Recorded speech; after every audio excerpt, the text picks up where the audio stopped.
Welcome to the video accompaniment for the UNESCO Handbook on IAI. Here, we will discuss what IAI is and what questions you must ask if you are considering producing an IAI series for your use. Do you remember the game on counting members in a set? Yes! Children, 2. Children, 4. Interactive audio instruction, or IAI, also known as interactive radio instruction when radio is used, is a series of audio lessons which bring educational content to life through songs, games, activities, and dramas. These lessons are generally 30 minutes in length and serve to guide students and teachers through highly interactive, carefully designed programs based on the objectives and competencies of a given curriculum. They are interactive because the listeners are expected to actively engage with the content as they listen, answering the broadcast questions out loud for their fellow listeners, and following the broadcast direction to immediately apply their new learning through play and study-based practice. Repeat rectangle. Stick to rectangle. Up and down, very good. IAI has the ability to reach students and teachers wherever they are, thanks to broadcast radio or other form of audio delivery, such as online streaming or MP3 playback. When you see IAI in action, the programs flow smoothly and students follow along with ease. However, just as a good dancer takes years of practice to make their performance seem effortless, so too are IAI programs the result of a creative and complex planning process. IAI is a highly flexible instructional methodology, and it can be used to teach a wide variety of content. It can also be used both inside and outside formal learning systems, which is particularly useful during periods of constrained schooling, such as during the COVID pandemic. What is your name? My name is Fatima. What is your name?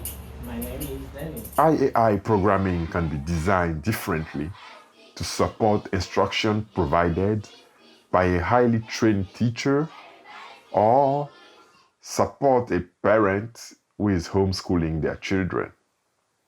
Because of the flexibility of the medium, it is important to have a clear picture of your instructional goals so you can design a program that works for your needs. If considering IAI for use in schools, centers, or at home, you will need to plan, design, produce, test, and implement the programs accordingly, as well as train listeners how to use them.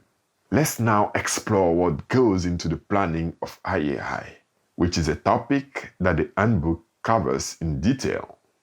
First, in the planning stage, we need to answer a series of key questions as part of our need assessment. Here are some of those questions. What subject will be taught?